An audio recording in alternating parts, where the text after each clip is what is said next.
Ladies and gentlemen, boys and girls of all ages, welcome to the Friday edition of the Paranormal Portal. And I'm your host, Brent Thomas. Welcome to the show. Hope you're having a great weekend, beginning of the weekend. You are now there. Thanks to the Freaky Friday crew for throwing it over to me and making me look good, at least for this much. Now we'll see if I can run to the end zone here or not. But I hope you guys are doing great. We got a special show lined up for you guys tonight. I am joined, at least for the first hour for sure, but we might go longer. We'll see how it goes. But I am joined by I'm just looking at the chat. Somebody said, "Hey Brent, autocorrect." I don't know what the hell that means, but I'm confused. Usually that's the case, though. That is the Paranormal Portal, and maybe that's why I'm hosting. But tonight we are joined by our special guest. On the Paranormal Portal, we've been really blessed to have a number of people that have stepped forward to be resources for those people that might be dealing with pretty intense paranormal experiences. And we have cryptid researchers and resources, and we have paranormal investigators, and we have psychics. But the one thing we've never had, which this individual that I'm about to introduce stepped forward and said, "Hey, I think I can help." And tonight's guest is Barb Charlton, who is, and let me read this. She prepared a little a little information bit here for me, and I'm going to do my best to read it, excuse me, as well as I can. So her name is Barb Charlton, and she decided she didn't want to be a dentist after working for her dad from the age of 13 to 18. So she carved out a successful career in IT sales and program management, followed by an equally great run at selling residential real estate. Despite all of that, Barb found herself longing to find her passion and purpose. So enter EFT. It's also known as tapping. Barb is privileged to tag along with clients as they release the old hurts, sadness, or other stuck emotions that are often clouded their lives for decades.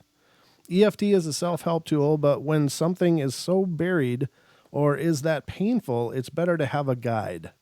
That's when people bring Barb in, and she coaches them to heal their responses to negative life events. Barb is the principal of Metaphorical Archeology, LLC. She is a certified EFT practitioner through EFTuniverse.com, a member of both the Association for Comprehensive Energy Psychology and the Energy Medicine Professional Association. And she can be reached at barbeft@gmail.com or on Facebook at facebook.com/Metaphorical Archeology LLC. Welcome to the show, Barb, and thank you so much for being here. Hey, thank you for having me, Brent.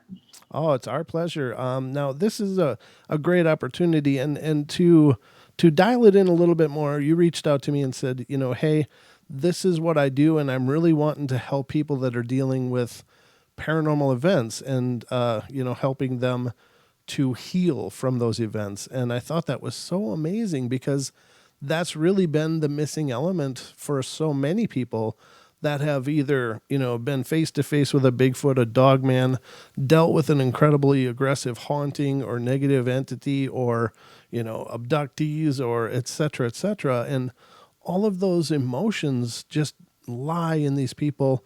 And they're just kind of left to, process it and try to do what they can to reestablish their lives. But then someone like you comes along and can help guide them through the healing process. There are so many stories that I hear where people say things like, I've been living with this for 20 years, and you can't exactly go to your doctor and say, hey, I had a run-in with a dog man. You'll get medication instead of therapy. Yeah. And probably a brand new jacket with long sleeves. Yeah, because the definition of psychotic is seeing or hearing things that aren't there. And as long as they aren't acknowledged, guess what? Mm-hmm. Right. And, I was talking to you earlier today, and I was, in researching the paranormal for as long as I have, the one theme that continues to come up and is how incredibly traumatic these events are for the people that are dealing with them. I've heard mention from people who are veterans of war. They said, I was in war and that was plenty scary, but I've never been so scared in my life as I was face to face with this Bigfoot or Dogman or whatever. It was by far the most terrifying experience of my entire life. Well, and think about it. If they're going to war, they know they're going to face something like that. But, they're going out hunting or fishing or hiking and turn around to come face to face with something that's not supposed to exist. I mean, that's part of the definition of trauma. You have a reasonable expectation that you're safe. It's a surprise and you're unable to cope with it yourself. Any one of those can create a trauma. And just talking about it only reinforces the neural network in your brain where the trauma is stored. Right. Yeah, exactly. And it is PTSD in the truest sense of the word, like you were saying. And what can you tell us what will happen if these emotions and energies go unresolved? Well, I mean, even the big medical associations acknowledge that a huge number of physical illnesses or conditions have an emotional basis. So if you've got something, I'll give you an example. A woman I used to work with, she had an abortion and was terribly, terribly upset by it. And I heard 30 years later that she died. And I looked at my husband and I said, I'll bet she died of something like endometrial cancer. And she did, because she hated that part of herself so much. Now that's my connection, but the body often is that literal. And it breaks my heart because she didn't have to. Right. Now, this process sounds incredibly intriguing, and I have to admit I don't know a whole lot about it, but I would love for you to explain just in a nutshell. First of all, what is EFT? EFT stands for Emotional Freedom Techniques. It was discovered years ago by Roger Callahan, and he created thought field therapy. He would analyze where someone needed to tap. So it's like acupuncture without needles for emotions. And Gary Craig was a Stanford engineer, came along and standardized it so that we have a set pattern of 9 to 12, depending on how far we go, tapping points that are either near the beginning or at the end of your meridians. And we identify what the issue is. We find the first emotional crescendo. And then you will always feel an emotion somewhere in your body. Your throat will tighten up, your stomach will get hollow. While you are feeling that, we tap that. And they're not sure, but they think what's happening is that is telling your amygdala that even though you're feeling these things again, you're okay. And it actually decouples the emotion from the event. Wow. So it utilizes, you said, acupressure and so it utilizes meridians as well? Absolutely. Yep, absolutely. And you can tell when people they'll say things like, oh my gosh, I just got like this rush of energy down my legs. Well, we cleared something somewhere and the energy's starting to move in their body. And so that's always fun. I never know where it's going to show up. Well, that is really cool, and that does remind me a whole lot of as I explained to you earlier, when I was much younger, I went through school to be a certified massage therapist, and we dealt in polarity therapies or energy therapies in the body, and pain basically being a blockage of the flow of energy, and so by utilizing two contact points and specific meridians that are also included in this as far as natural energy channels, but to utilize a second person's energy to help break that blockage, or to clear it, or to manipulate it so that it releases. And you work with it. Very interesting. That's really cool. So it's very much in the same kind of modality, eh? Absolutely. I'm pretty sure it sounds like it's based on the same theories. So how did you figure that you would? Obviously there's trauma in so many different areas of life. How did you come to the conclusion that you wanted to pursue this, in the paranormal field as well? Well, I've been a student of paranormal like my whole life. When I was a little kid, I pulled the things off my bookshelf, or my mom's bookshelf, like night tales and all this. And I always thought it was cool, but I didn't understand it. So I always follow it. And then right now, I already do pro bono work for people who cannot get over the loss of a pet. I have 4 dogs squirreled away in the back of the house so you can't hear them, but I know what it's like to lose a pet. I can hear the same thing here for people on all the eyewitness accounts. and they really don't always feel like they have somewhere to turn. And I thought, every time I put it out there to help other people, I get it back. It doesn't have to be from them. But I think the more we can do that and remove the fear and remove the negative energy, how can it not make everyone's lives better? Absolutely. I think that's brilliant. And there's of course everybody's heard of the talk therapy, and I think that can be powerful too. And in fact, I believe that some of these shows can help in that a lot of times people who have called in are like, I've never talked about this before, but this is what happened to me. And then later on they'll be like, I feel better. I feel like, because they've been carrying it inside. And so that, I suppose, in and of itself, being able to discuss is a release, equally in many ways. But, this takes it a whole step further. Oh, absolutely. And the cool thing about EFT is if someone's in therapy, we can actually expedite some things by peeling away layers of the onion so they can get to their issue with their therapist faster. Mm-hmm. And there are psychiatrists, psychologists, MDs who are all incorporating EFT because it helps their patients. In the emergency room, the person who's all freaked out because they just got hit by a car, they're not going to remember all the meds they're taking, but 2 minutes of EFT, they're calmed down enough to give the doctor all their medications. Wow. And so, just again, in case you did mention it, and I'm sorry if I missed it, but where did this start? Who was the Roger Callahan is psychologist. I think he's still alive. He actually has his own version. There's a lot of versions of tapping out there.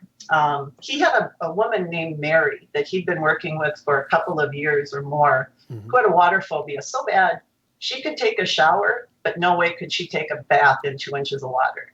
Oh. And he was, like, what am I going to do here? And he had read about acupressure for emotions. And so he told her, just tap on your cheekbone directly below your pupil.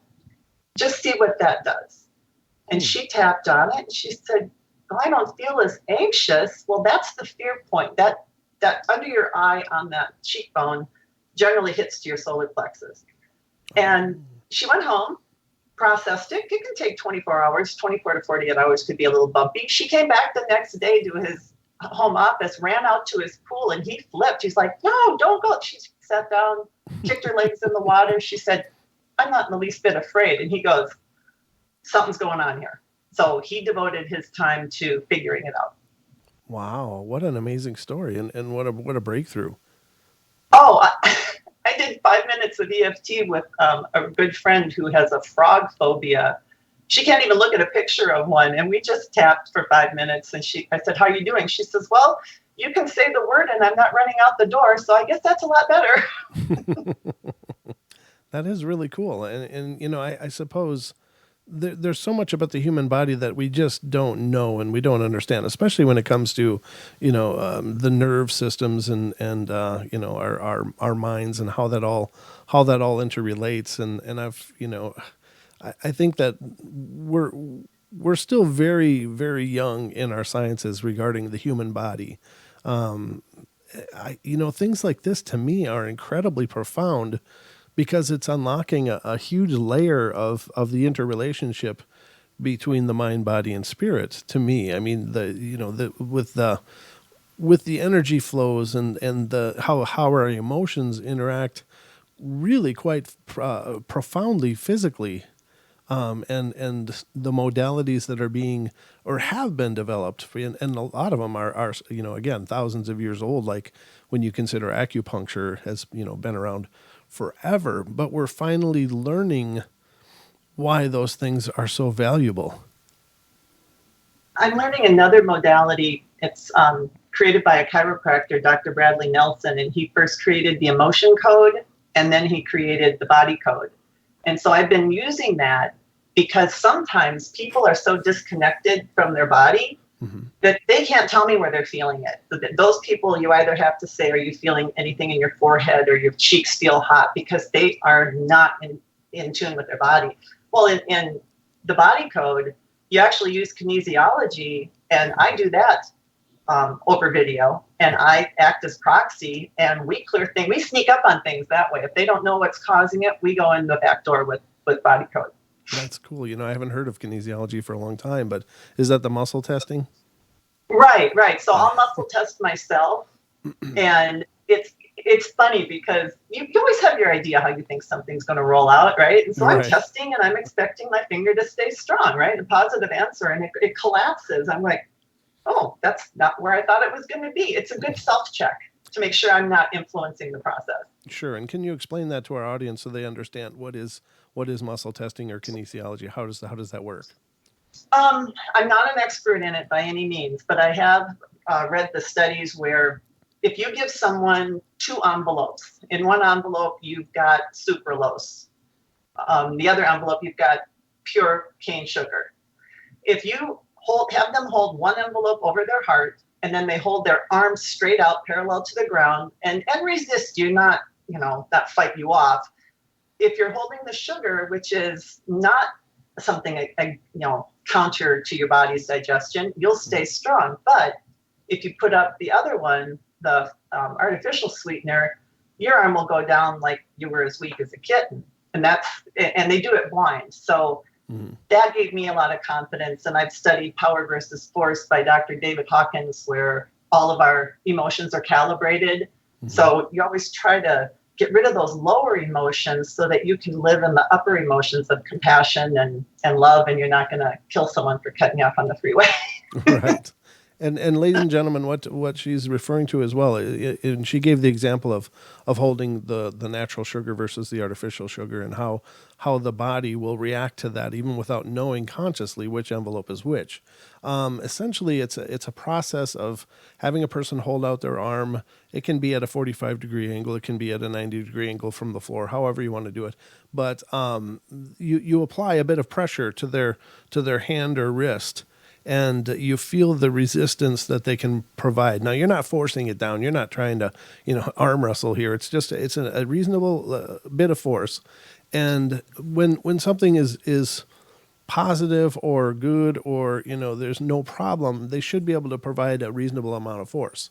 If something is negative and, contrary to their better state of being, it will be very much less resistance. Like it seems to be harder for them to hold their arm up while you're applying pressure. And so that's called muscle testing or kinesiology. Now that is utilized not only in terms of, physical health, but it's also utilized a lot by people spiritually. When you're looking for that higher guidance of, should I go to the park or should I go to the party, and people will muscle test. And it's a pretty amazing bit. And it's not really an oracle. It just seems to work with the higher consciousness of us all. So it's not really fortune telling or that kind of thing. It's just our body's natural reaction to stress or no stress. And so the idea is that our consciousness is able to perceive so much more than we are consciously. I don't know if that even made sense, but am I explaining this well, Barb? Way better than I did. Well, and the only reason I know is it's something that I'm familiar with as well from my massage therapy days, and I was really amazed with how it could be utilized. And people even have done it where they take their ring finger and thumb and put them together, and then take their other 2 fingers and pull them apart, and using that for the resistance. And you think of something really positive, pull apart, and then think of something really negative and pull apart, and you can feel the difference in your own hand, and you'll have to think of your own positive and negatives, ladies and gentlemen, to test that theory out. But it is a really profound modality in it, and there really does seem to be something to it, and I can't explain it. I don't know why it works, but it really does work. There's really something to this. So it's a great way to test. And, just if you ever have those questions, is this guy good? Is this guy good? Muscle test yourself. You might get an indicator. And I realize it seems kind of out there for some people. I understand that, but I'm only speaking from experience that I've seen it used. I've done it. And there seems to be really something profound going on there. Yeah, it's another data point, right? You can pull all of the things together, how you feel about it. There's 9 different ways to do self-muscle testing. So Dr. Nelson says, try each of them, see what feels comfortable. And then I did the one I ended up with, which is holding my index finger out and trying to push it down with my little finger, about 300 times before I felt confident that I wasn't making something happen. That's what he said. That's how you find the best way for you. Very cool. Yeah, and I think, if it's a great takeaway from tonight's show, because I think it gives somebody, it gives people a tool that they may be able to try and apply to themselves, and I think that's really great. But getting back to the EFT, after you've dialed it in, now you said I know you've got a chart, and we've got a chart to open up and show everybody as well. Tonight we've only got about 5 minutes before the first break, so you can see you see how quickly this goes. It's amazing. We're probably going to need to go longer. And ladies and gentlemen, if you have questions for Barb, please feel free to call in. It's 720-923-0500, and you can certainly ask her anything specific or any questions that are coming up for you guys out there. I can't really watch the chat room. I'm sorry. I can try, but it just moves too fast for me to get questions from there. But if you do ask a question in chat, make sure you say Paranormal Portal first, because in the YouTube chat, it'll give it a nice yellow blocks, and then I'll see the message after that. But I prefer you call in. But now you've had some paranormal experiences yourself, you said. Yeah, I have. In fact, I was kind of chronicling them today. Luckily, all of mine were positive. Oh, very cool. I don't know why. Uh-huh. Maybe they're waiting for me. I don't know.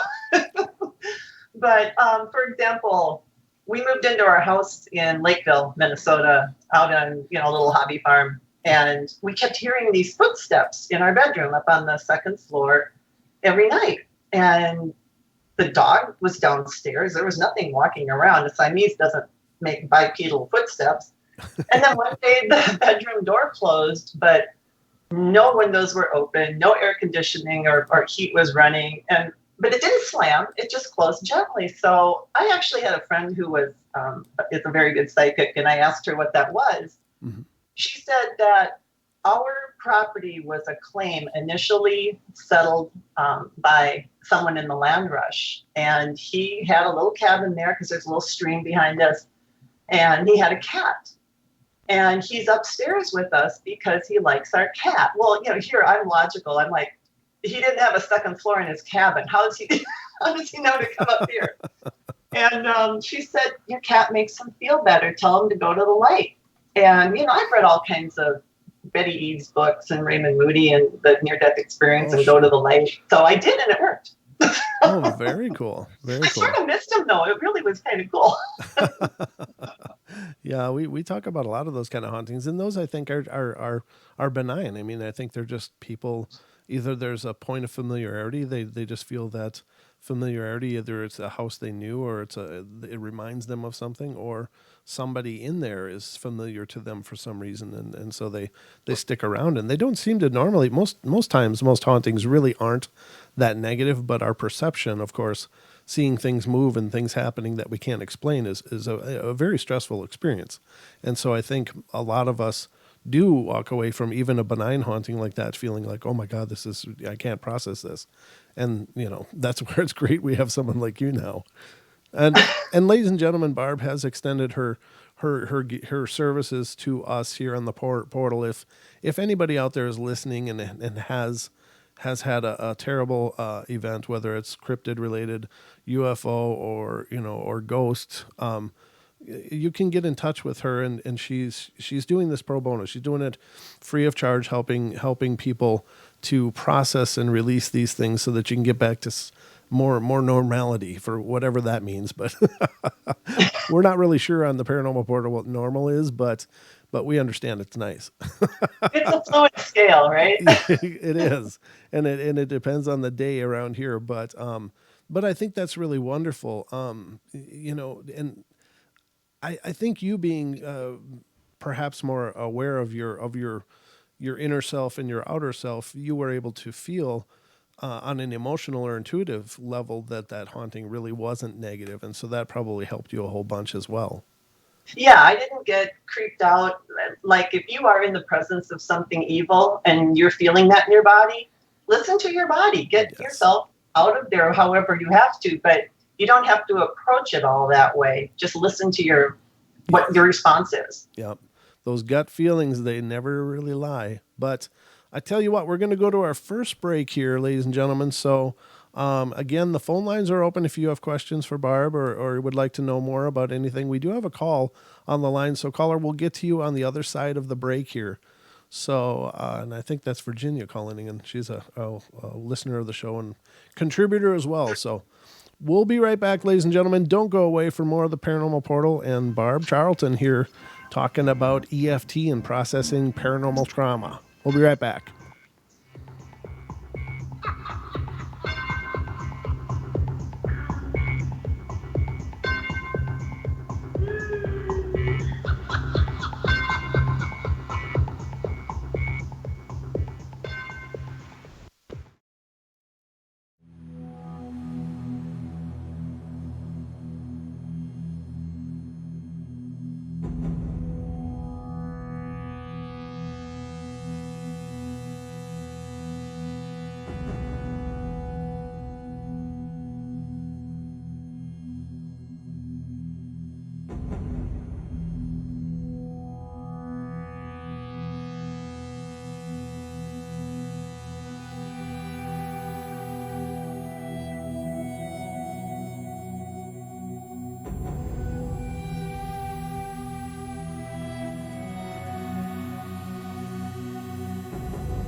welcome back, ladies and gentlemen, to the Friday edition of the Paranormal Portal. I'm your host, Brent Thomas, and I hope you're having a great night. I'm having a great night. We have been blessed to receive a new friend of the show tonight, and a new resource for us here on the Portal.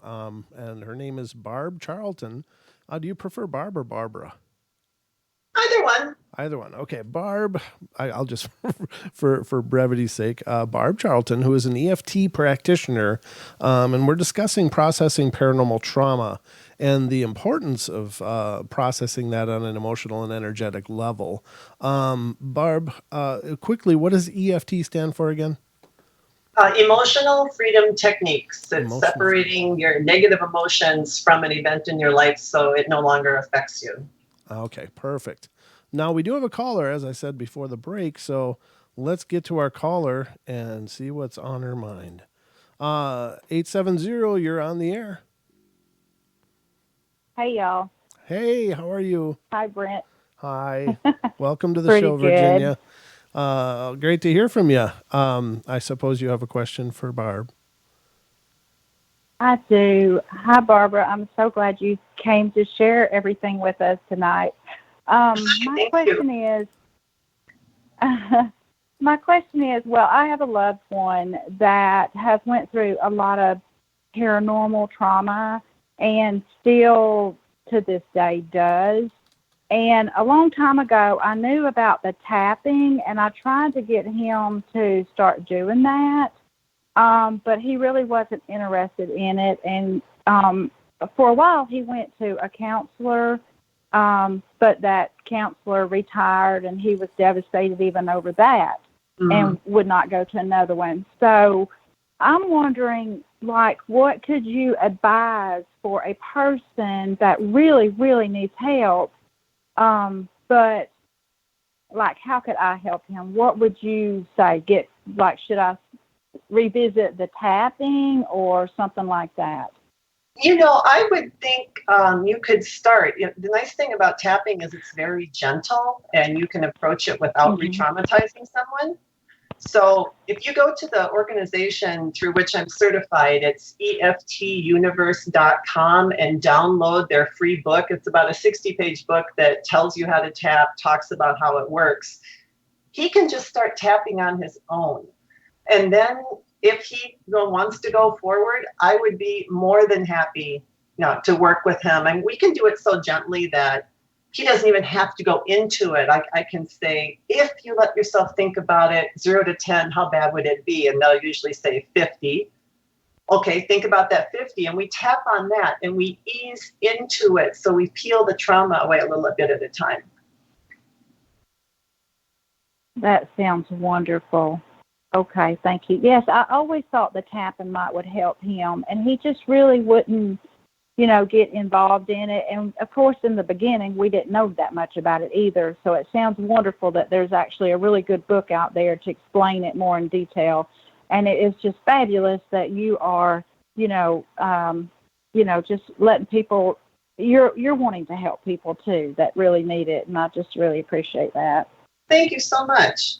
That's really cool. Now, Virginia, I've got to ask you, Virginia, where did you hear of this technique before this? Because I'm pretty flummoxed. I'd never heard anything of this, and I'm thrilled, but this is brand new to me. Where did you hear about it from? I don't even remember. It's been many years ago, and the name she said earlier sounded familiar to me. So I don't know if it was something online or if I came across a book or something. I really don't remember. It's been out for quite a while, I guess. Yeah. That's searching, trying to find something to help him, yeah. Oh, okay. Well, that's really cool. I mean, yeah, it seems incredibly powerful. It's just, I'm surprised I'd never heard of it before now. Even with my background in massage therapy, I thought I was pretty cued into all these modalities, but it's really great to hear something new and exciting like this. But that's wonderful. Did you have any other question? No, really just, I just thought that was something important to me, was to try to help him in any kind of way I can. And I had thought that would help him before. So, yeah. If you have any trouble finding that, Virginia, just drop me an email barb.eft@gmail.com. Okay. And that email is Yeah. in the All right. show Thank you description. so much. Okay, Virginia, thank you so much for calling in. It's great to hear from you. All right. Bye. See ya. Bye-bye.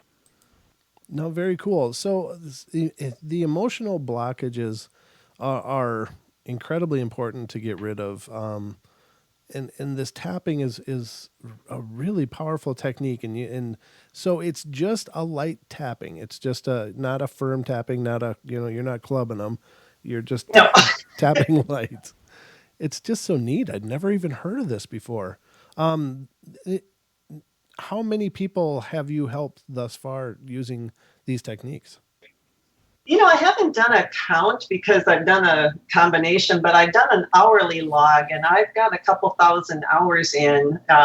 Early on, my friends who already knew and trusted me were offered to be my guinea pigs, and I was amazed. Things that before, when they would tell me about it and break down in tears, they could tell me the story now, and it was no more emotion than telling someone how to get to the grocery store. Right. No, I think it's brilliant. Now, you did send us a chart, and I'm gonna pull this up if you'd like to explain what it is we're looking at here. Sure. Tell me when it's up. I don't have anything up watching. It is up now. Okay, so this is the reduced basic recipe. And the tapping process, you'll see that there are a number of points that can be either on the right or left side of your face. You can use either side, both sides. If you're tired of tapping, you can switch. So I tend to start with the inner eyebrow, and we usually tap 8 to 10 to 12 times. It's very forgiving. If you miss a point, it doesn't break it. You can break out laughing and we won't break it. And we just proceed around. So the outer eye and then under the eye, what we're doing there, we're tapping different meridians on the orbital socket. And then come down below the nose, so halfway between the nose and your upper lip. If you push through, you can feel the bump between your teeth and your gum. So that's the location. You don't have to tap hard enough to find that. Mm-hmm. Next one is on the chin. So the horizontal crease halfway between your lower lip and the tip of your chin. And then K27 is on the kidney meridian. And if you find the hollow of your throat, come down about an inch with your finger, and on either side with your fingers, you'll be right below those inner clavicle bumps. You're the professional on that, Brent, not me. Yep. So we tap there. Then under the arm, if you go about 4 inches below your armpit on your body and the ribs there, if you feel around, you'll find a quarter-size spot that's kind of tender. Mm-hmm. That's the location. We don't want to tenderize it. And then the last one, if you go up from your ears, go straight up with your fingers to the top of your head, aligned with your ears, the center of your head. There's like at least three meridians called the meeting of many rivers, crossing of many rivers. Mm-hmm. And depending on what the issue is or what someone remembers while we're going through a few sequences of tapping, mm-hmm.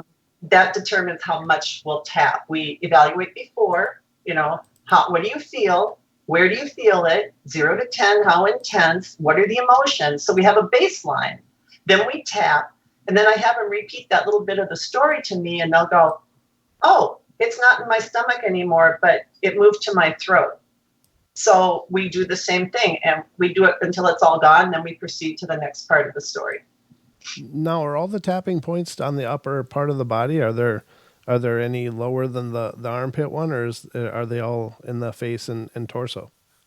There are a number of them on the hand. I didn't include that. I thought it would get a little busy, but on the back of your hand, if you look at the knuckle of your small finger and your ring finger, if you put your finger in the trough in between those knuckles and move up maybe a half an inch, that's an awesome point. If you're in a meeting and you don't want to come across the table at someone, you need to calm down, put your hands in your lap, and tap that point. It's called the Gambit Point. It takes a little longer to calm down than if you tap the whole circuit, but you can't exactly do that in a corporate meeting.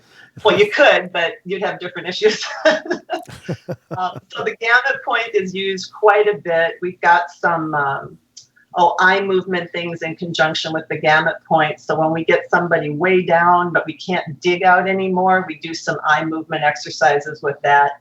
And the comment I always get is, that was weird. It is gone.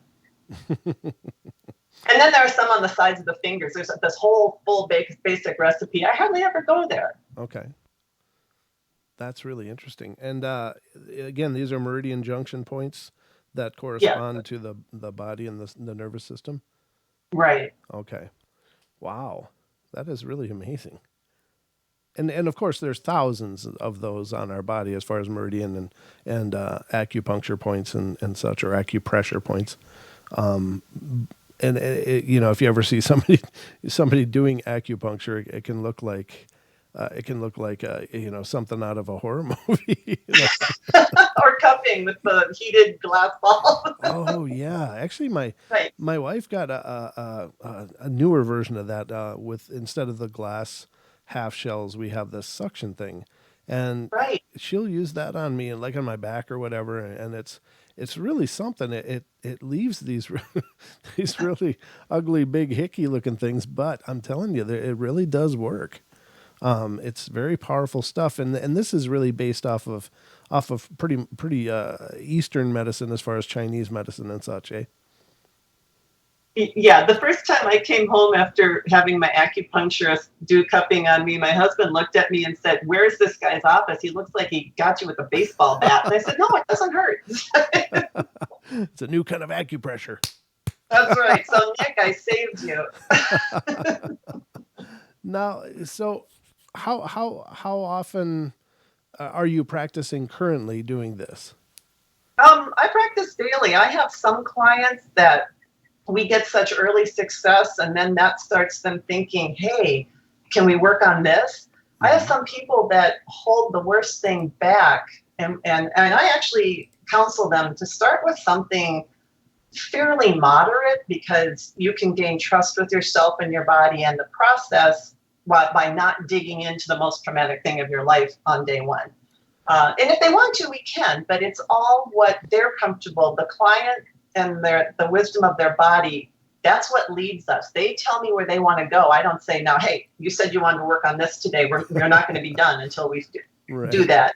We don't do that. No, but that's really cool. Now you repeat this. I got a question in the chat. Where are you located?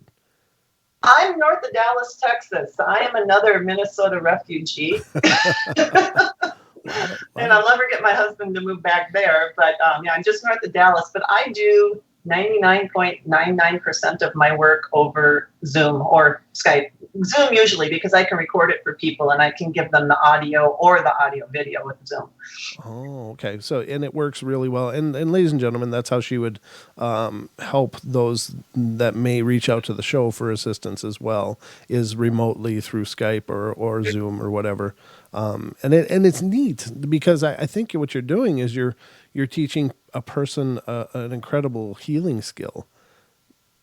Absolutely. It is by far and above. It's a self-help tool. Mm-hmm. They usually don't have to get someone involved unless they're stuck on where this stuff is coming from. And so that's when being empathetic, being intuitive, and, getting some clues and being a detective, then we help them find where those things are.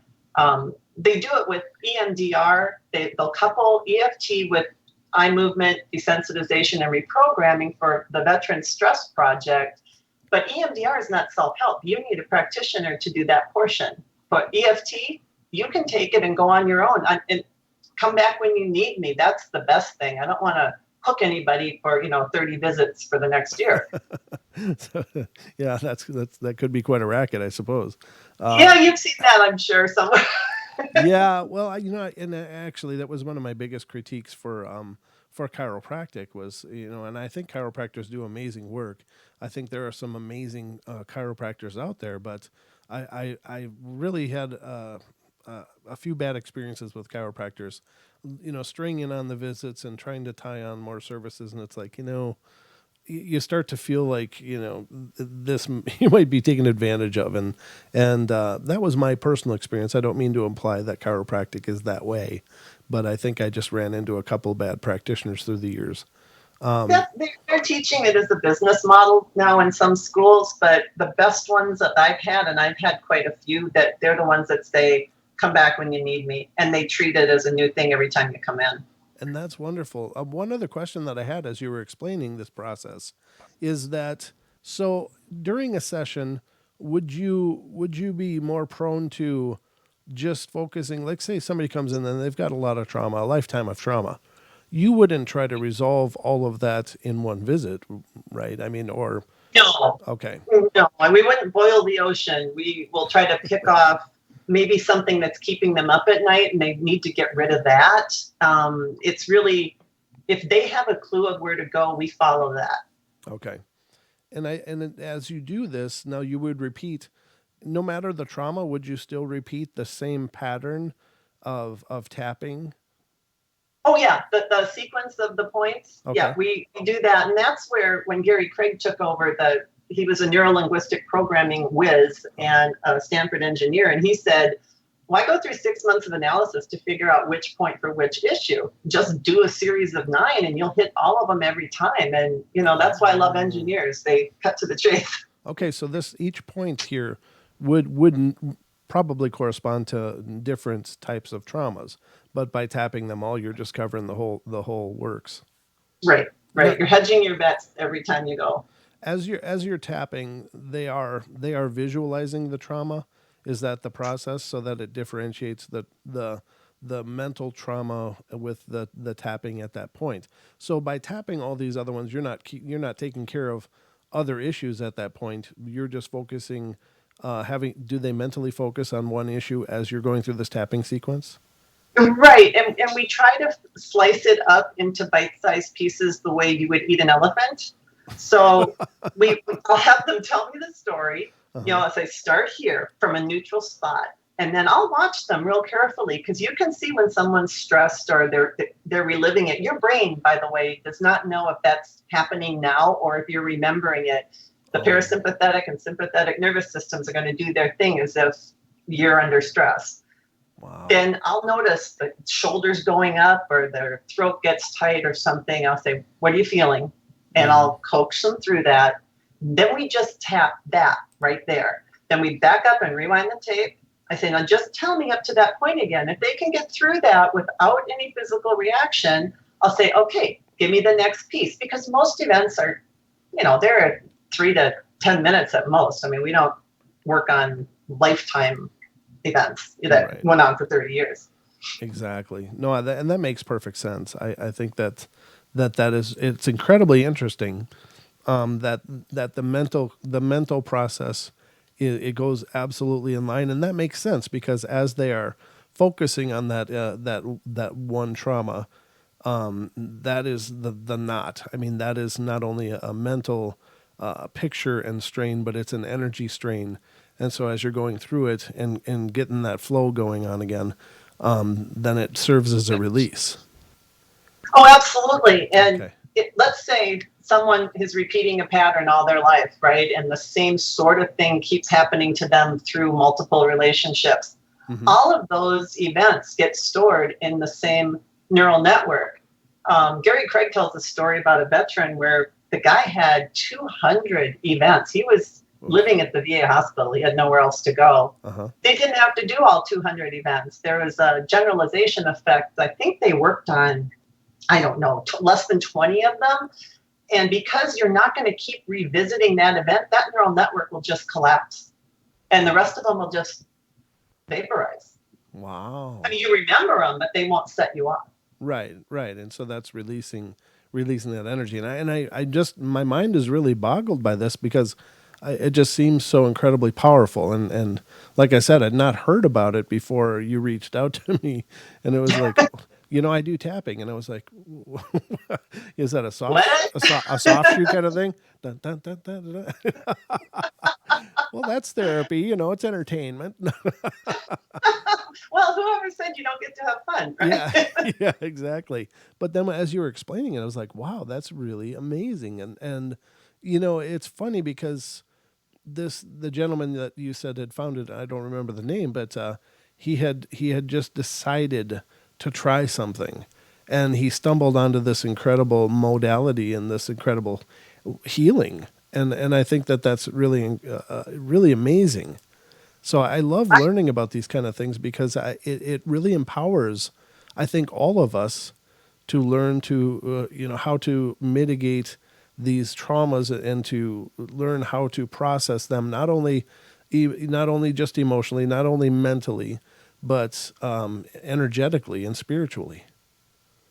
Oh, absolutely. Because if that thing, whatever it is, stays in your body and you keep revisiting it, your life shrinks, right? You're like, I don't ever want to have that happen again. So pretty Mm-hmm. soon you're not doing this and then you're not doing that because that might happen. And Yes. you don't have much left except eating and going to work. Well, you know, and so many times, like just for instance, with Dogmen and Bigfoot, you know, how many times, and if you're an enthusiast as well, you're aware of this, but how many times have you stumbled across stories that people were lifetime outdoors people? They were lifetime, it was like a religion for them to go out and hunt and fish and do all these things, and then these events happen, and they quit. They just quit, and it's got them isolated in a home where they're not feeling alive anymore. So the trauma runs so deep that it really recreates the person as a result, and because of that trauma and because of it being unresolved.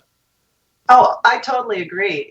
And sometime we talked a little earlier about this, that your experience with something can be what you're experiencing is a reflection of what you're bringing into it. So let's say something didn't have to be a negative encounter, but if you immediately reacted with fear, then that entity, whether it's on an astral plane or in the woods, is going to react to that fear and maybe perceive it as aggression. And it's going to change their behavior. I'm not going to go out and say, hey, hi, I'm going to hug you, Bigfoot, but I'm not going to immediately hit fear Right.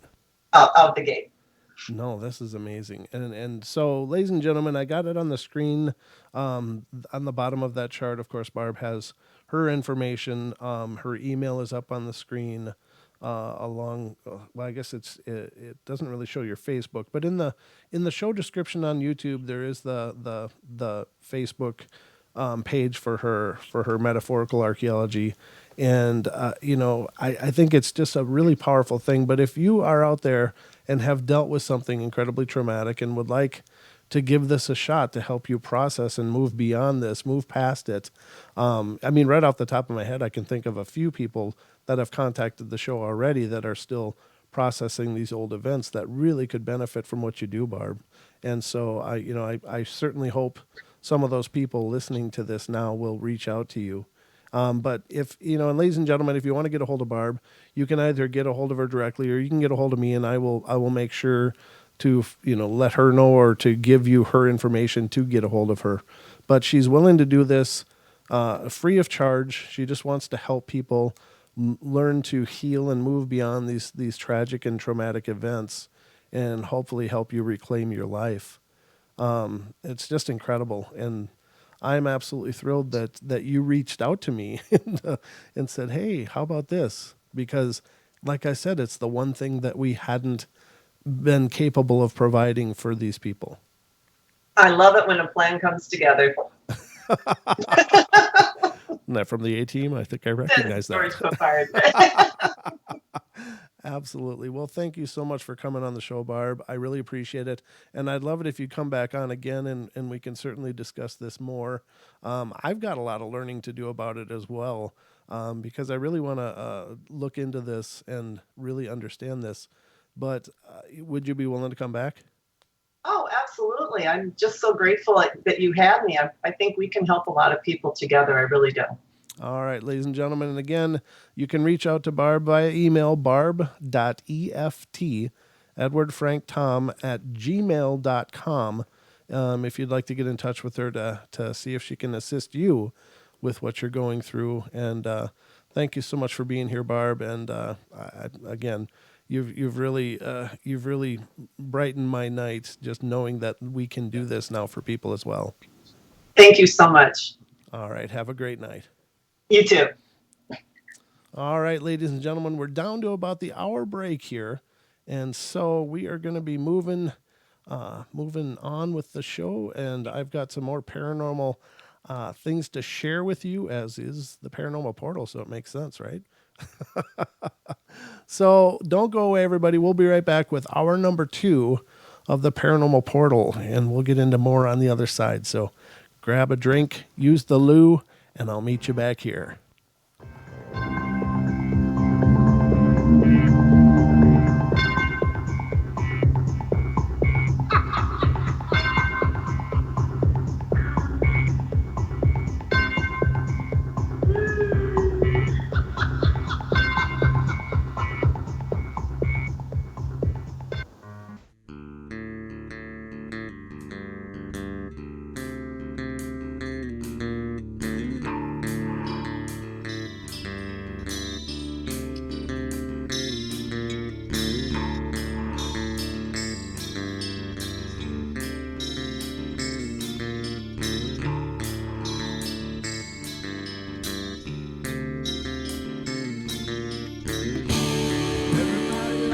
Play their games.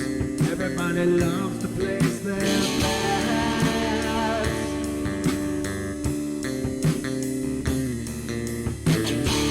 They don't understand the price I paid. They don't care to comprehend.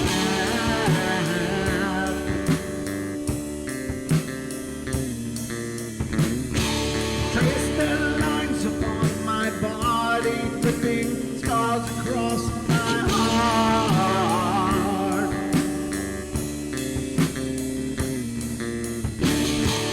Raging anger boils inside me as their lies keep falling apart.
Just make sure that you're well fed.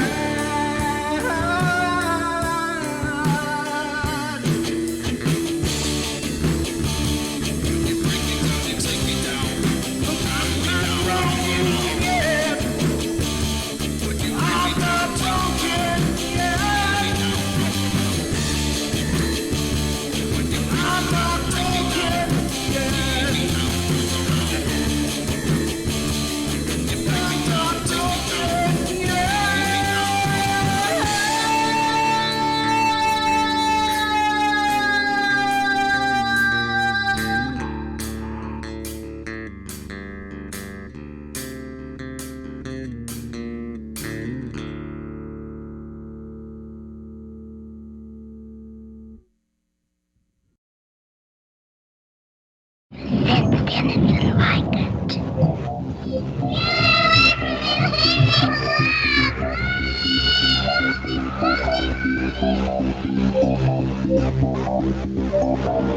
Carol Ann is not like those she's with. They're attracted to the one thing about her that is different from themselves. Her life force is very strong. It gives off its own illumination. It is a light that implies life and memory of love and home and earthly pleasures. Something they desperately desire, but can't have anymore. Right now, she's the closest thing to that. Poltergeists are usually associated with an individual. Hauntings seem to be connected with an area. A house, usually. Poltergeist disturbances are of fairly short duration, perhaps a couple of months. Hauntings can go on for years.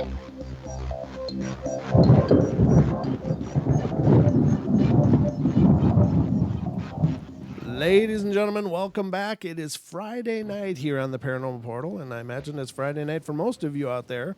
Hope you guys are having a great time. Unless you're in Australia, then I think it's tomorrow sometime. Maybe Saturday afternoon, huh?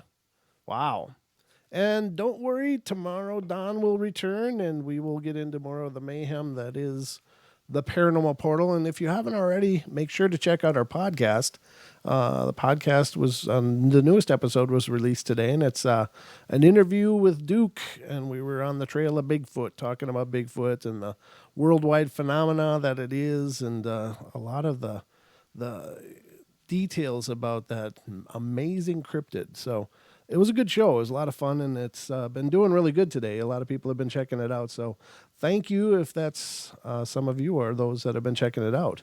But it's great to see so many of you here tonight. Thanks for being here with me. Again, I'm Brent Thomas. This is the Paranormal Portal. And as such, and again, special thank you to Barb Charlton for coming on hour number 1 and explaining to us about EFT and the need to process these emotions. And you know, it's funny because before she had reached out to me, I guess I never really thought too much about it, about that whole energetic and mental issue. I mean, I of course acknowledge that they are incredibly traumatic events, but now we have a methodology to maybe help people heal from that as well. So not only can we help you with the problem, help you get rid of the presences, or help you learn about the cryptid that's bothering you and banging on your house, but now we can help you with putting your life back together, which is really cool. Very, very cool. Very exciting stuff. So, it was really neat to hear her talk about kinesiology again. I hadn't thought about that for years. In fact, I think I'd largely forgotten about it. But that muscle testing stuff is really cool. I've seen some pretty incredible things people were able to figure out as a result of it, and seeing that correlated by medical doctors as well. So very cool. Check it out if you're not familiar with it. But do some research into it. It's really, really a pretty cool way to get some insights into your life without, if you don't have a medium on speed dial or a psychic on speed dial, you can always muscle test yourself just to get some quick guidance and yes or no answers. Or is this good or is this not good? So good information. Now, let's see. So we're going to get into some paranormal now, ladies and gentlemen. Excuse me. First thing, oh my God. I'm like a mucus pile. I'm still cleaning out from this cold. It's just dragging on. I mean, I'm better. I feel good. My voice is normal, but it's just my nose still hasn't stopped making all that garbage. It's like the part about colds that really shocked me is like, how can your nose make so much snot? It's just like unbelievable. I should be like a Chippendales dancer by now, because that had to have come from somewhere in my body. My God. But anyway, I'm almost all better. Not that I'm trying to sit here and whine to you, but I see there's an article here I wanted to look into, and I think this is the same gentleman that was talking about aliens interbreeding with us. But this is This gentleman his name is Dr. Young Hai Chi, and he's let's see, is he let me just see what it says here. But he says climate change responsible for increased alien interference, says Oxford academic. So we got that going for us. So not only is there perhaps climate change going on, but now it's causing more aliens to visit us. And I imagine that's maybe because they're feeling the need to fix some of the stuff we're breaking. I don't know. Let's see what it says, though. And this is coming from the singularfortean.com. It says, Oxford University newspaper, Oxford student recently discovered a lecture titled The Environmental Crisis and the Increase of Alien Abduction, given by resident professor Dr. Young Hai Chi. I think that's Hai, H-A-I, Hai. Chi at the 2012 ANMAC conference. So it's not a new lecture by any means, but it's new to us. It was just published on the Singular Fortean on May 22nd or 23rd, as it looks like. So very, very interesting. I don't know what's going on. It says Dr. Chi is an instructor in Korean at Oxford's Oriental Institute. So he teaches a language, but he's he's given his 2 cents about alien abductions, apparently. It says the lecture discusses the probability of extraterrestrials are creating hybrids with humans in order to colonize our planet, and that the aliens might be motivated by existential threats to Earth, like climate change. Oh, so he's thinking that they're feeling a sense of urgency because of climate change. So that's why there's more abductions. And I didn't know there was more abductions, ladies and gentlemen. This is news to me, but according to this doctor, and at least in 2012, he felt there were more abductions going on than normal. Dr. Chi speculated during his talk that perhaps human civilization is coming to an end, and that it is not only scientists and theologians, but also non-human species who appear to be greatly concerned about the survivability of the human species. He noted how the appearance of aliens in the modern era seems to have coincided with the advent of certain existential threats, such as climate change and nuclear armament. Well, okay. And concluded that it may be more or less assumed that the hybrid project is a response to this impending demise of human civilization. But by combining these threats, not only can we save ourselves, but also prove aliens wrong in their judgment of our moral capacity. That's interesting. So, I don't know, and I can't help but chuckle, and I don't mean to discard this outright. I certainly don't pretend that I'm coming from some intellectual high ground here and can scoff at what he's saying, but it is kind of a stretch, I would think, for any academic to put these two very disparate things together and make a narrative. That to me seems like he might be reaching a bit on this, but I don't know. I don't pretend to know. As far as I know, I've never been abducted. I know I've seen a UFO, but I think that was the end of my experience. Thank God. I definitely don't necessarily want to be abducted either. But it goes on to say, in April 2019 interview with the school newspaper, Dr. Chi admitted to still holding the same beliefs today that he espoused in 2012, noting that humans and aliens likely already coexist in a comprehensive biosystem. I can believe that. I bet you he must be tenured. I think you don't go out on those limbs unless you've got tenure. But if they are far, they shouldn't be concerned about us, he said. I don't think they are far away. They are just next to us. We can't see them. We can use an analogy of fish, which can think and perceive things only in the way that they can. And humans also perceive only in the way we can. So our perception of the world is limited by our organs.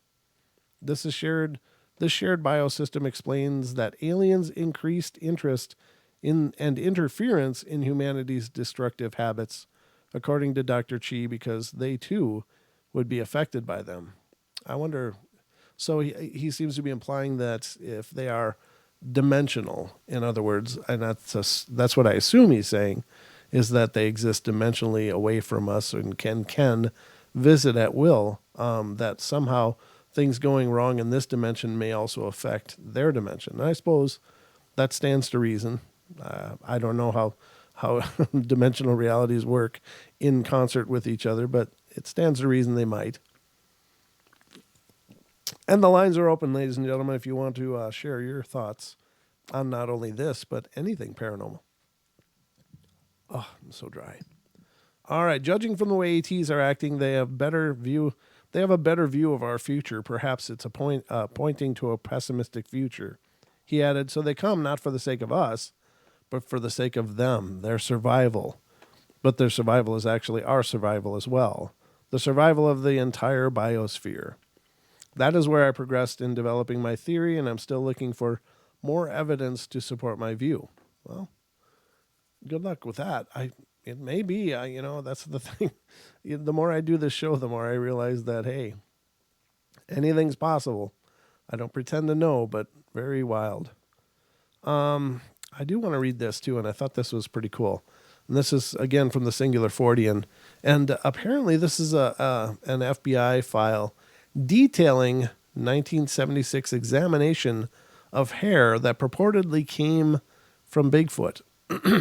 And, there was a recent disclosure of sorts that they had opened their file on Bigfoot or on their researching of Bigfoot. So I don't know. It kind of makes you wonder, why are they disclosing this stuff? Why are they suddenly feeling like, okay, we can let you guys know we've been looking into this for a long time? What's that mean? And I don't know. Does it mean there's some forthcoming events for a wider disclosure? Is that possible? I don't know. What do you guys think? Do you think they're ever going to disclose, or do you think we need them to at this point? That's kind of where I'm at personally. It's like, I don't need the FBI or the government to validate my beliefs, but it might be neat if we could see what they've learned. But for the sake of believing, I don't need them to acknowledge or validate that, because I've come to my own conclusions already. But it is interesting that they felt the need to bury it for so long. Why would the FBI be investigating animals? That's a good question, William Bennett. I don't know. It seems quite bizarre, but maybe this article will tell us. So let me read this. The Federal Bureau of Investigation recently released a series of correspondences from 1976 which show the investigative agency tested samples of what was purportedly a hair from a Bigfoot. The correspondences began with a letter from Peter Byrne of the Bigfoot Information Center and Exhibition, and Byrne also sent in the samples to be tested. So it sounds like it was more of a request.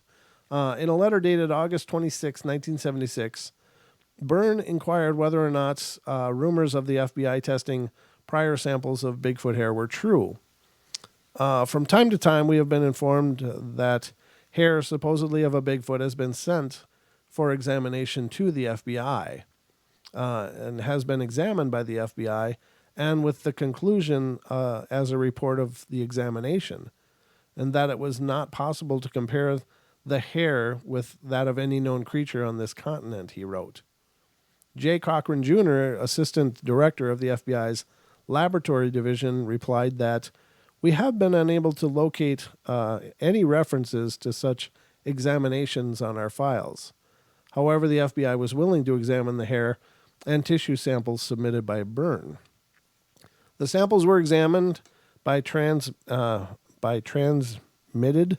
and incident light microscopy, and it was ultimately concluded that they were of the deer family origin and returned to Byrne. Excuse me. So apparently they weren't Bigfoot hair at all. In an interview with NBC News, Byrne said that while in the 70s his search for Bigfoot was full-time 7 days a week, these days it's a hobby for me now.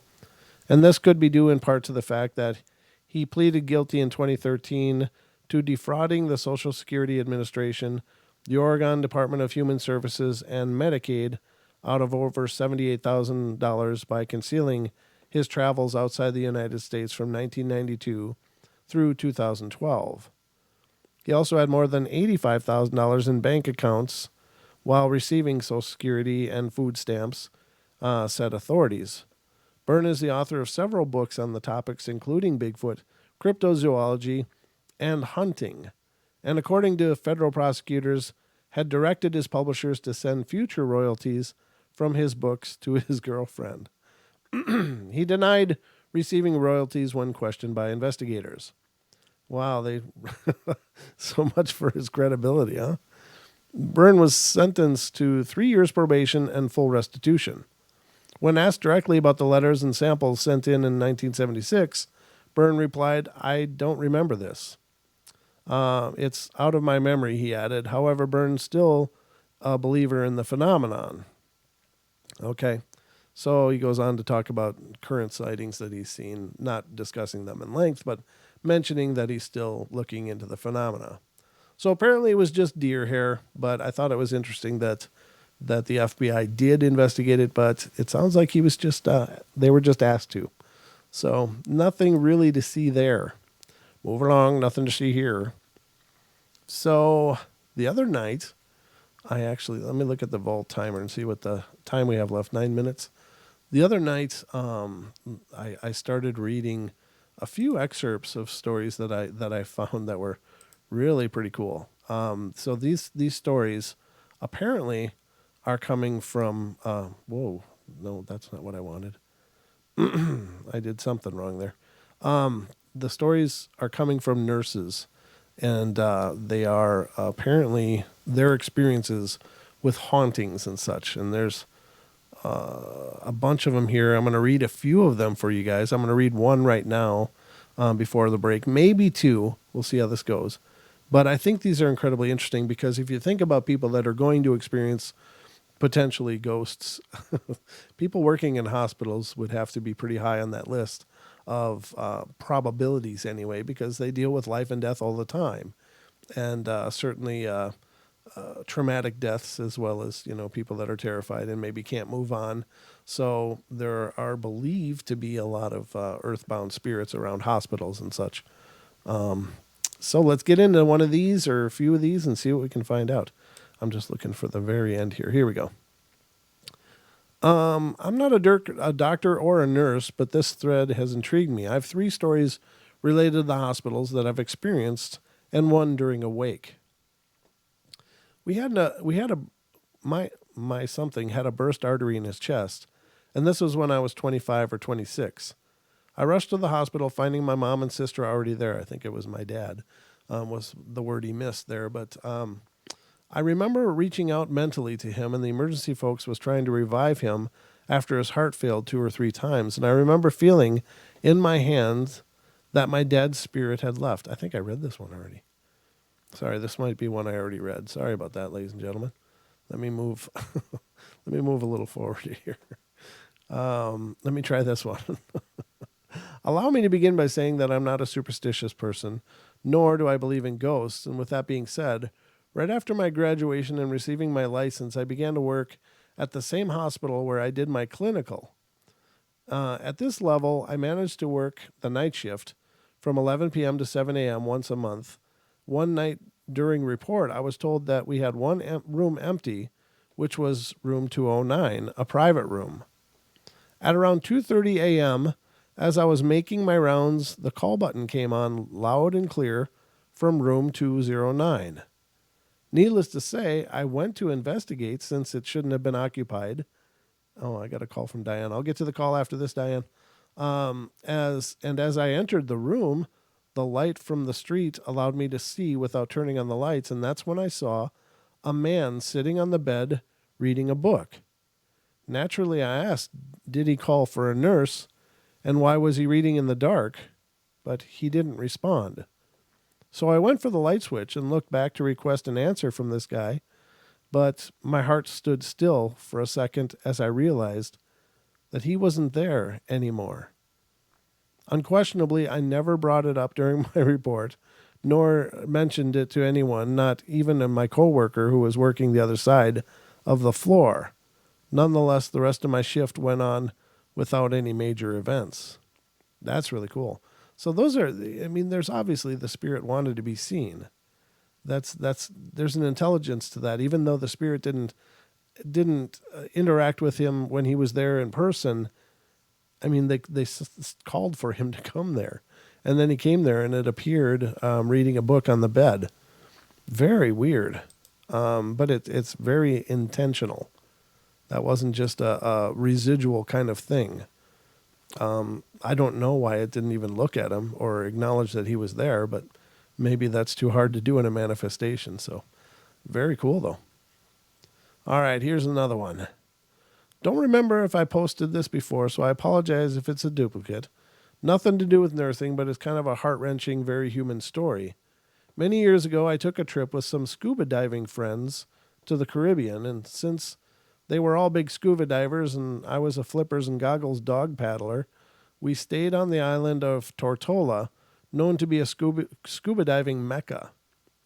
Towards the end of our vacation, we relocated to St. Thomas for the shopping and the pizza, and we stayed in an old hotel.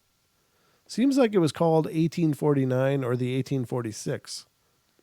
One other gal and I shared a room, and the next morning after breakfast, I mentioned to her that I had nightmares, and she gave me an odd look and said that she had as well. We compared notes and found that our nightmares were similar.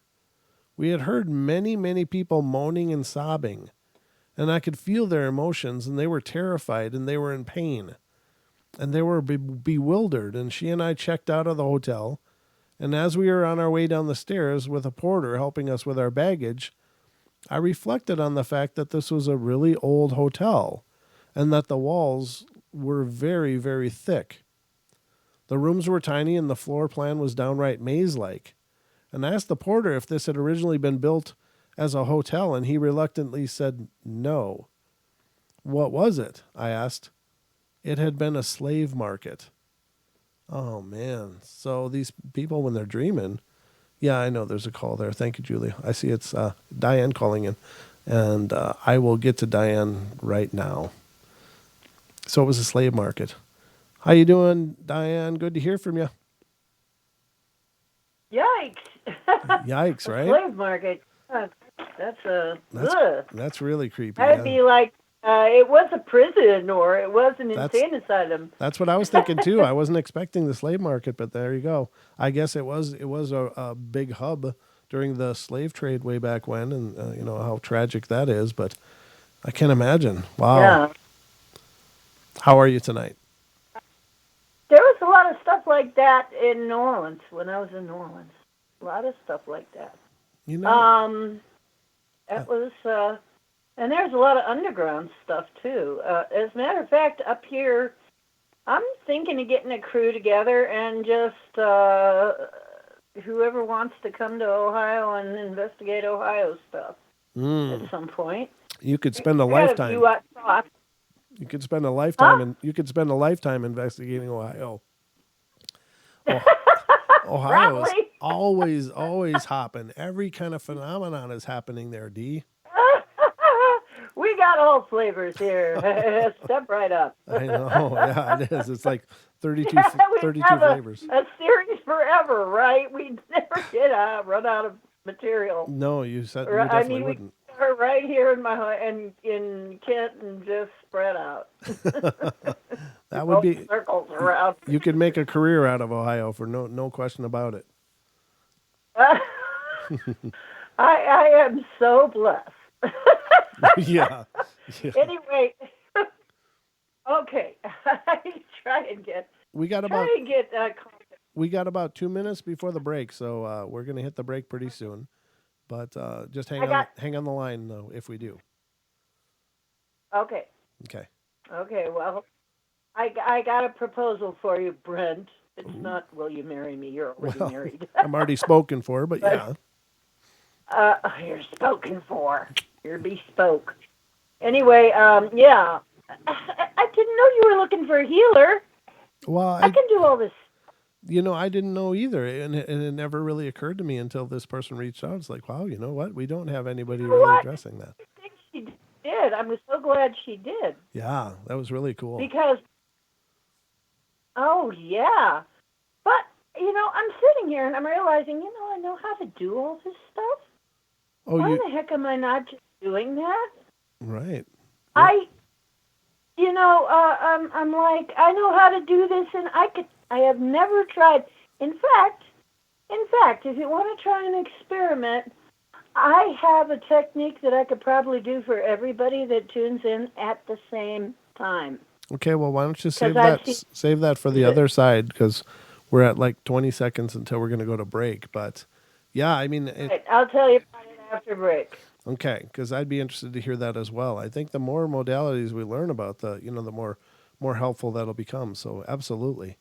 But ladies and gentlemen, we're going to go to our last break of the night, and then we will be right back. And of course, we'll be rejoined by Diane on the other side, and she's going to give us something we can all do. So that'll be an interesting journey all in itself. But don't go away, everybody. We'll be right back in just a couple minutes for more of the Paranormal Portal.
Know what time it is?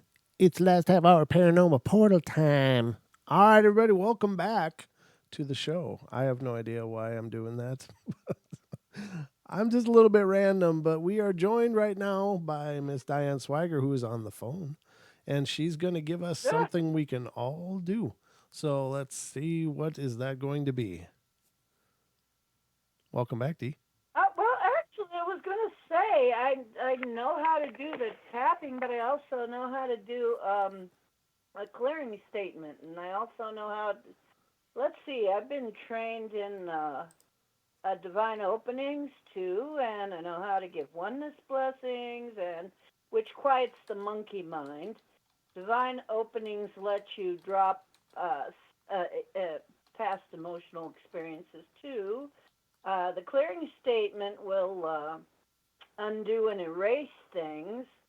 And then of course the EFT tapping. God, I have been so sick over the years. I've had so much happen to me that I have had to learn how to do doggone near everything. I mean, everything from hands-on healing Reiki to these other techniques. And I have never tried to do massive clearings online, but I know people have done them. Okay. And so it's not impossible to do. I know people who, I used to go to these shows that they would have people call in, or you could, do it online, and it would be a different healer or metaphysical person every single show, so it's possible to do. And I'm thinking I could do that sometime. I mean, maybe some other time beyond, but yeah, I could do one. I could see if this even, let me see. See, the thing is, you have to know is how to ask the right question. Okay. Because it calls up the energy in your mind. Excuse me. Yeah. And so basically, as the person is talking, they're telling you stories about what happened to them. And because of our shared experience here as humans, you can connect then with that energy, because we all have a lot of the same traumatic stuff. I mean, I remember Patricia Cota-Robles starting her lecture with, well, I decided to do something nobody else ever decided to do. I decided to have a dysfunctional family. And then everybody laughed, because all of us have had a dysfunctional family. Everybody that's into this mostly grew up with a kind of a dysfunctional family. Sure. So, I mean, so a lot of this, what happens is you talk a little bit about shared experience type things like that, and then once the connection develops, then you start talking about things a little bit more specifically, because, okay, I am not, and the thing is, I have never paid for a course by Access Consciousness, but I have been listening to them for years, and they've done some phenomenal work. They have a clearing statement that actually you can boil down to 3 words: POC and POD.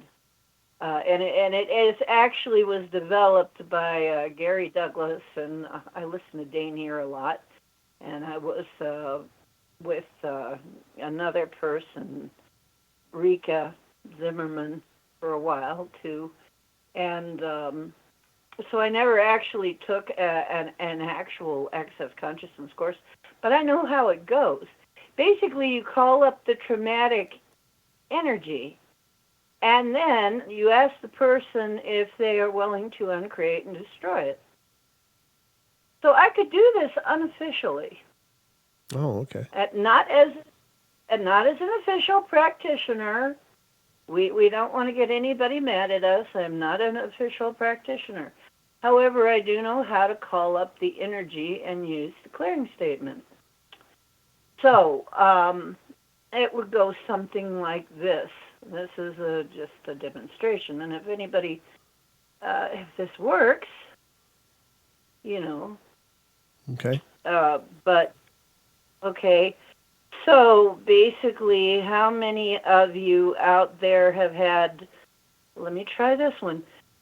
How many of you out there have had a paranormal experience and you feel that nobody understands you, that you can't tell anybody and you have to hide? Do any of you feel that way? Now, you don't have to answer me here. You just have to call up the feeling that it gives you, the memories of times when this has happened. You just have to call up that energy. So if you feel that something terribly traumatic has happened to you and people just don't understand, and so you're kind of afraid to talk about it, all you have to do is answer yes when I ask you this question. Would you be willing to uncreate and destroy that? And if you would be willing to uncreate and destroy that, just say yes, or type yes, or in any way you want to do that. Okay, agreed. And then I will say the clearing statement, which is we now choose to uncreate and destroy that times a godzillion, good, bad, bright, and wrong, puck, pot, all nine, shorts, boys, and beyonds.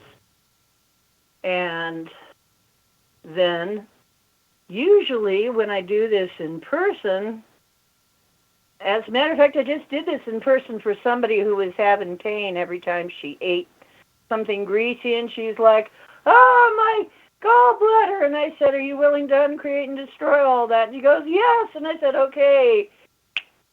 And she goes, hey, I don't feel it anymore. Wow. So it was a psychological thing for this person, or energetic? No, it's not strictly psychological any more than anything else is. Everything's in our head because it's a simulation. If you believe that, everything's in our head. But no, actually, it is an energetic thing because we as creators also have the ability to uncreate. And yes, I would agree with that. Sure. we have the ability to uncreate. Yep. Yeah, that's actually actually very profound. I had gotten from my guides that there was going to be something on the horizon coming up that I was going to learn about that would actually deal with time travel.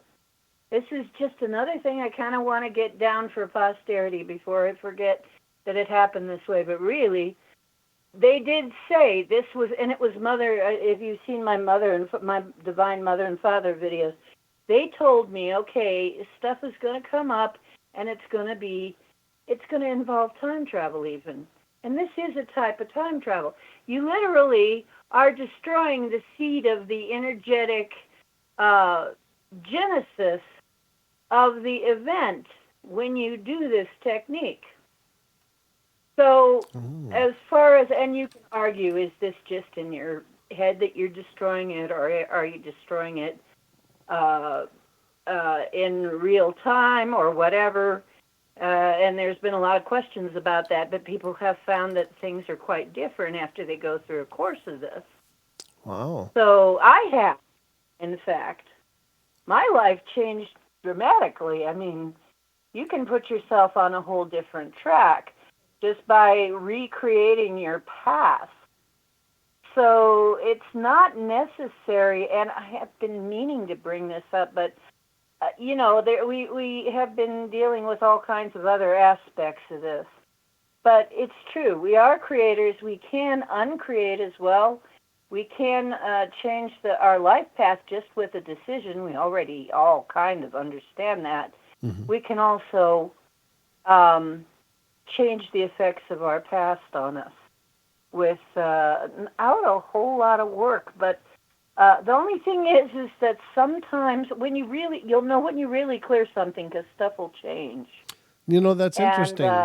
That's really very interesting, because when Barb was on, she had mentioned that, when you're visualizing the trauma, the brain really doesn't know if it's happening now or if it's something that already happened. It's that real and that profound. So I suppose that is, in essence, a Exactly. time issue for If it sure. ever happened, it always happened. Mm-hmm. If it ever happened, it always is happening. Mm-hmm. We don't realize this is going to be really hard and a stretch for some people, but as far as I can tell, this is the truth. Everything is really happening at once. We just perceive it in a linear fashion. Oh, sure. Yep. So if we change something now, we have changed it throughout time. If we change something somewhere else in time, we have changed it from the now too. Mm-hmm. So this kind of goes back when we were working on that portal, that infiniportal, that was actually Yes. a portal through time. Mm-hmm.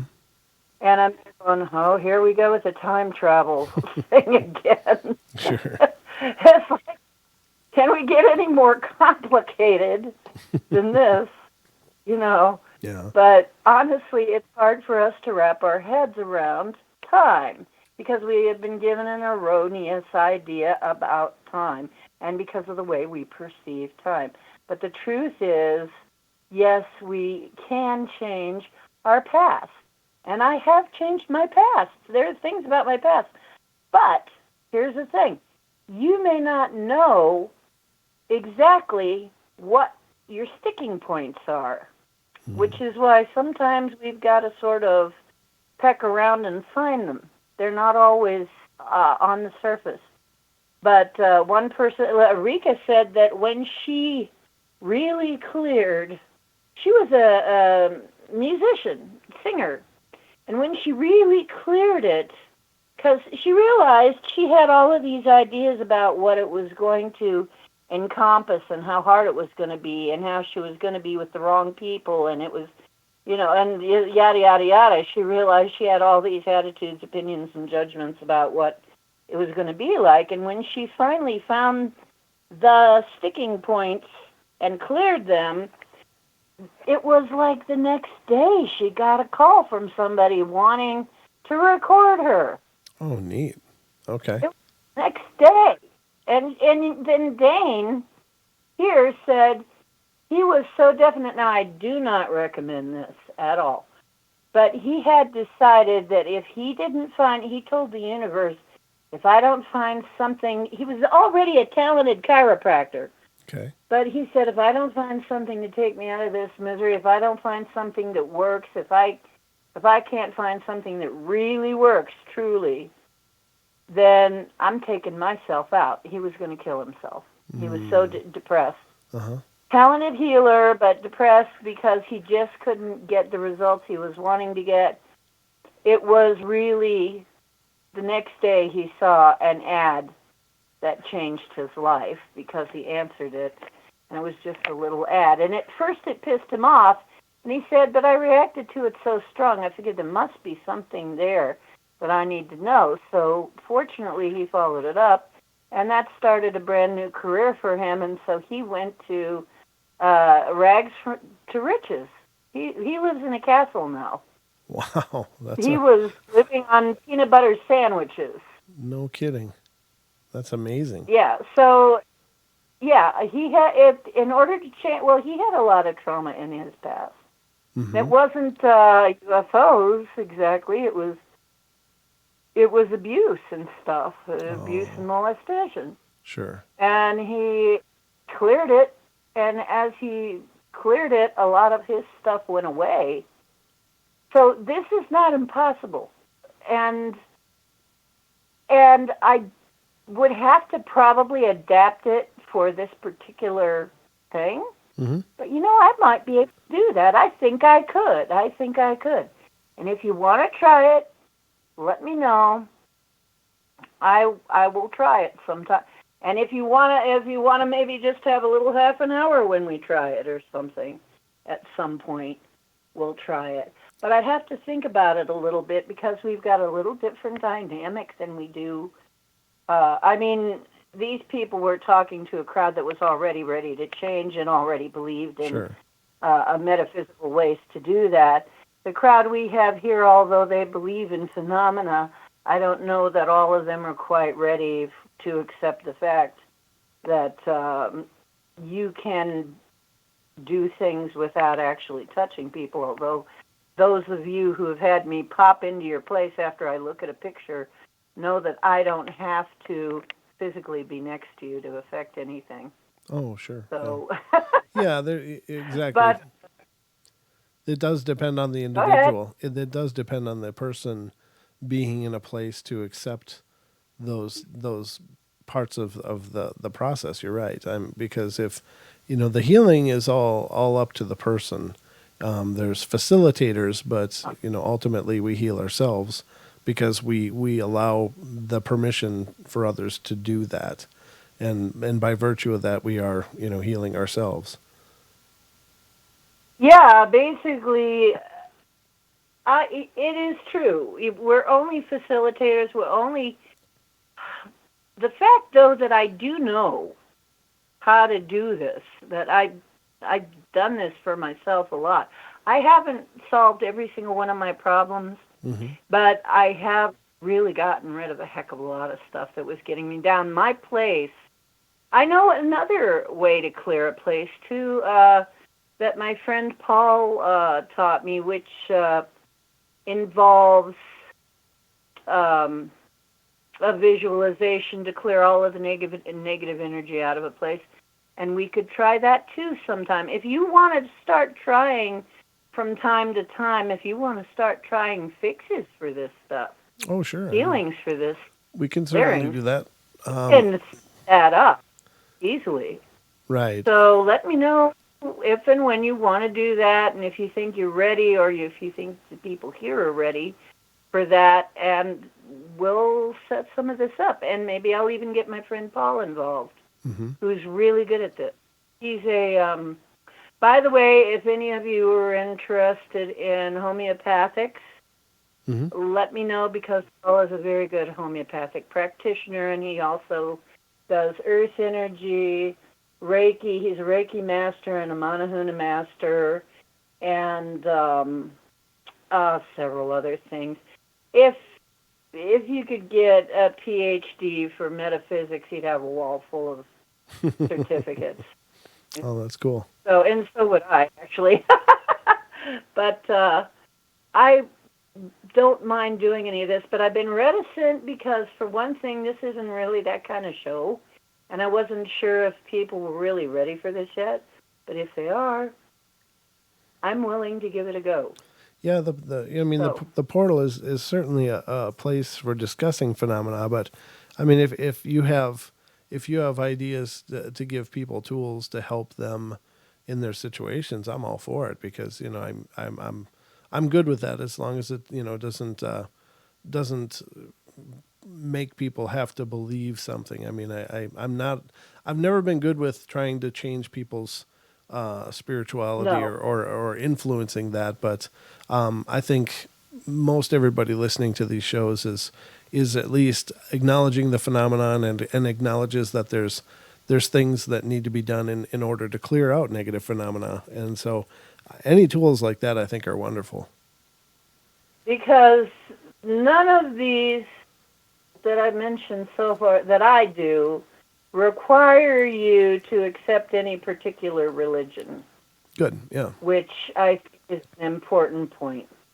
I do too. Because I think we've got to get around the religious thing, because we really, that is a block for a lot of people, and I really don't want to put that block in there ever.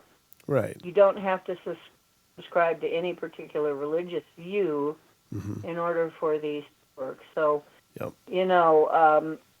just letting you know. So, yeah, these things are all available. I know how to get the information on them, too, if you'd just rather see the information. I wish I had a little site up where you could click, and then I'd get maybe some credit for you clicking through. But that would be maybe kind of, I'd have to ask him. But honestly, though, Dane here does this free. He's another one. He has some stuff that he charges for personal stuff, but honestly, he wrote books and stuff, Sure. and does lectures and stuff, and that's how he gets his money. But he does so many videos and stuff for absolutely free and gives so much away for free. A lot of these people do. We're not the only ones, okay? There are people who, they do make a living at it, and I would like to be one of them someday. But but honestly, they give so much away. They have Sure. been so helpful to me that there was a time when I was so depressed and I was in such a dark place that I too said, I'm done. I'm not going to do anything. I'm going to hide in the hole and just forget the whole thing because it's just too dark and it's just too depressing. And then something showed up and got me started down that path. Right. So, because shamanism isn't all fun and games, it can be a hard road sometimes, especially if you're not in an area where it's conducive, where anybody's conducive to helping you with any of this. Right. So, it's like, fortunately, I found some stuff online that helped. So anybody who wants anything like that, and then this wonderful person, Barb, that found us, Yeah. I guess she found us. She did, yeah. And so, I don't know, maybe it's time. Maybe it's time for this. And if you decide that, let me know, and I'll help you to find more people like that. Well, excellent. I think, yeah, I mean, any resources that can help people that are dealing with something painful, hard, that's disrupting their life, I think is great. So, sure, certainly. Absolutely. Certainly, anybody And, that would be willing to help is welcome, of course.